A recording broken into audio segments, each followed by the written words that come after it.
नमस्कार साथियों, आज की क्लास का टॉपिक रहेगा समकोण पाम।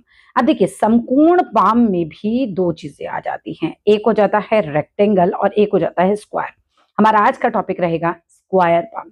ठीक है, हिंदी में तो हम इसे समकोण ही बोलेंगे, लेकिन यहाँ अगर इंग्लिश की बात की जाए तो हम बात कर रहे हैं स्क्वायर पाम की। नमस्कार, मेरा नाम है निधि भटनागर। स्वागत करती हूँ आप सभी का अपनी इस कक्षा में, अपने इस नए चैनल में। और ये चैनल बनाने का पर्पस है पामिस्ट्री को स्टेप बाय स्टेप सिखाना। चैप्टर की तरह आप इसे ले सकते हैं, जैसे कि हमने पहले सीखा था। जो पिछली वीडियो थी, हमने प्रारंभिक हाथ को डिटेल में समझा था। आज की वीडियो में हम बात करेंगे स्क्वायर पाम के बारे में। अभी जितने भी टॉपिक्स, जितने भी हम चीजें लेकर आ रहे हैं, वो कुछ अपने एक्सपीरियंस के बेस पे मैं आपको बताऊंगी। बहुत सारी चीजें जो बुक्स में पढ़ती हूँ, जो मेरे फेवरेट राइटर्स हैं, उनकी हेल्प से मैं आपको बताऊंगी। बहुत सारी चीजें मैं अपने गुरुओं ने जो मुझे ज्ञान दिया, वो ज्ञान को हम रेफरेंस लेकर चलेंगे तो एक मिला जुला सार, जिसे हम कह सकते हैं, वो आपको मिलने वाला है। चलिए प्रारंभ कर देते हैं। तो देखो, अगर किसी व्यक्ति का हाथ समकोण होगा तो सबसे पहले तो आपको पहचान करनी आनी चाहिए कि समकोण पाम दिखता कैसा है। यूजुअली जब हम नए नए होते हैं तो हमें पाम का आकार नहीं समझ में आता। हम यहाँ पर बात कर रहे हैं समकोण, जो कि इजिएस्ट है निकालना। कैसे?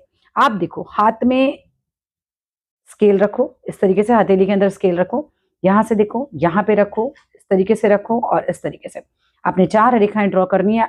दिख रहा है आपको पूरा बॉक्स? बिल्कुल क्लियर नजर आ जाएगा। ये जो बॉक्स बनता है, ये जो स्क्वायर बॉक्स आपका बन रहा है, यही है समकोण पाम। अब सबसे पहले समकोण पाम वाले कैसे होते हैं थोड़ा सा देख लेते हैं, इनकी नेचर को समझ लेते हैं।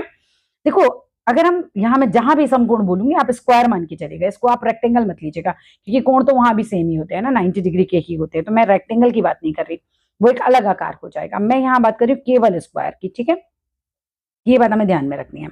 अब समकोण हाथ जो होते हैं सबसे ज्यादा उत्तम होते हैं। अगर हम बात करें तो बेस्ट, अगर पाम का आकार कोई बताया गया है तो वो बेस्ट है हमारा समकोण पाम।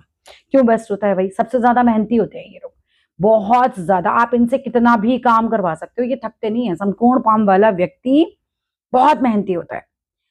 समाज में, देश में जो विशिष्ट पदों पर व्यक्ति देखे जाते हैं, ऐसे बहुत सारे व्यक्ति आपको मिल जाएंगे जिनके हाथ का आकार समकोण होगा, क्योंकि मेहनत टूट के कर लेते हैं ये लोग।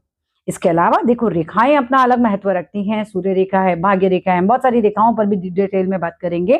वो डेफिनेटली जरूरी है। हर समकोण पाम वाला आदमी हम नहीं कह सकते कि बहुत बड़ा ऑफिसर बनेगा, क्योंकि कोई एक चीज से आप नहीं बता सकते।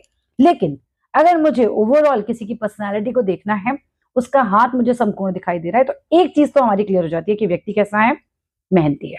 ऐसा व्यक्ति बहुत मेहनती होता है। इसके अलावा अगर हम बात करें कुछ और पहचान, देखिएगा जब समकोण पाम आप देखेंगे तो आप पाएंगे कि ऐसे लोगों का ये जो बृहस्पति माउंट है, ये यूजुअली